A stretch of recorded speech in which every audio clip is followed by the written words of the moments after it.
श्रीमद भागवत महापुराणम स्कंद 5 अध्याय 7 भरताचे चरित्र।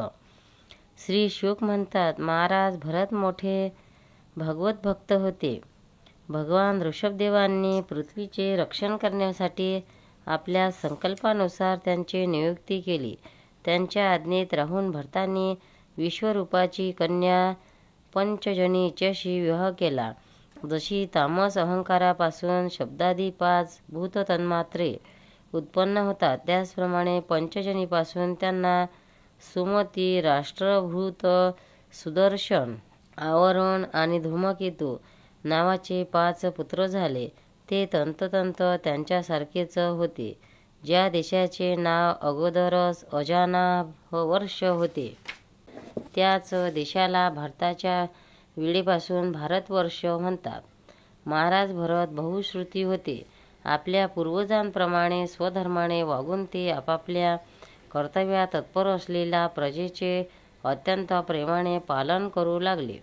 त्यांनी हुता, उद्भवयू, उदाता आणि बाह्या या 4 ऋतुवाच्या द्वारा केले जाणारे प्रकृती आणि विकृती असे दोन्ही प्रकारचे अग्निहोत्र, दर्श, पूर्णमास, चतुर्मास्य, पशु आणि सोम असे लहान मोठे यज्ञ योगावेळी श्रद्धापूर्वक करून यज्ञ आणि कर्तृरूप श्री भगवंताचे पूजन केले।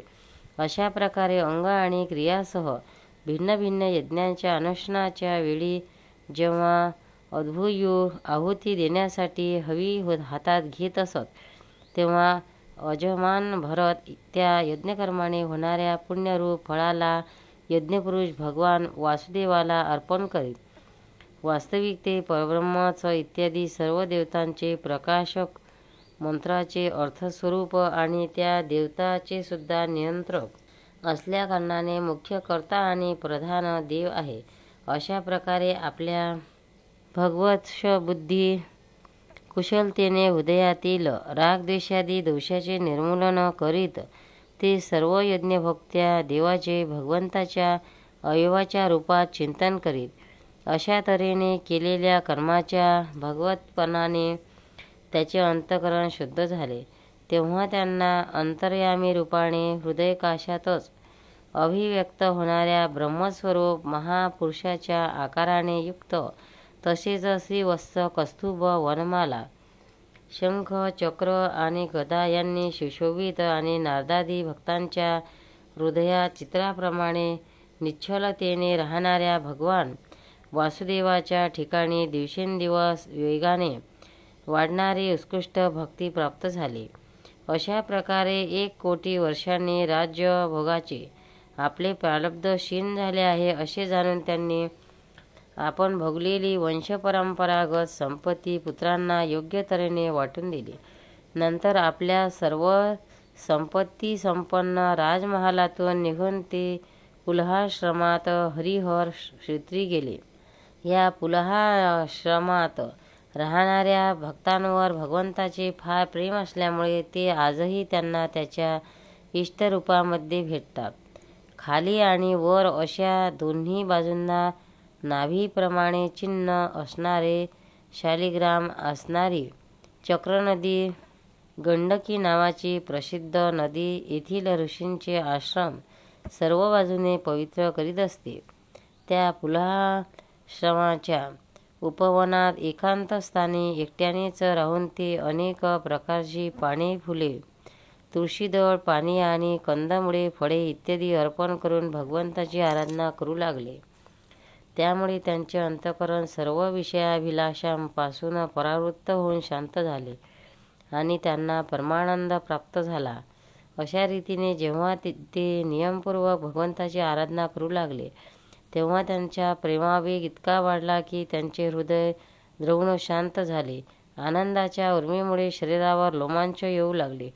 भक्तीच्या उद्रेकाने डोळ्यामधून प्रेमाश्रू वाहू लागले। त्यामुळे इतर काही दिसेनासे झाले। शेवटी जेव्हा आपल्या प्रियतमाच्या लालसर चरणविंदाच्या धनामुळे भक्तियोग पूर्णत्वाला पोचला, तेव्हा परमानंदाने तुंबड भरलेल्या हृदयरूप गंभीर सरोवरामध्ये बुडून गेल्यामुळे त्यांना आपण करीत असलेल्या भगवत पूजेचेही स्मरण राहिले नाही. अशा प्रकारे ते भगवत सेवेत तत्पर राहत असत. शरीरावर कृष्णामृगचर्म धारण करीत असत आणि त्रिकाल स्नानानंतर ओले राहिल्याने त्यांचे केस भुरकुट कुरड्या जटांसारखे झाले होते. त्यामुळे ते अधिकच सुंदर दिसत. उगवणाऱ्या सूर्यमंडलामध्ये ज्योतिर्मय परमपुरुष भगवान नारायणाची ते सूर्यासंबंधी ऋचांनी आराधना करीत व म्हणत असत. भगवान सूर्याचे कर्मफलदायक तेज प्रकृतीच्याही पलीकडचे आहे. त्यांनीच संकल्पाने या जगाची उत्पत्ती केली आहे. नंतर तेच अंतर्यामी रूपाने प्रविष्ट होऊन आपल्या चित्तशक्तीने विषयलोलुप्त जीवाचे रक्षण करतात. आम्ही त्या बुद्धिप्रवर्तक तेजाला शरण आहोत. गोपाल कृष्ण भगवान की जय. भक्तांनो, व्हिडिओ आवडल्यास व्हिडिओला लाईक करा, शेअर करा, सबस्क्राईब करा. तसेच बाजूला असलेल्या बेलवर क्लिक करा, म्हणजे याच्यापुढील सर्व व्हिडिओ तुम्हाला सर्वात आधी मिळत जातील. जय श्री कृष्ण.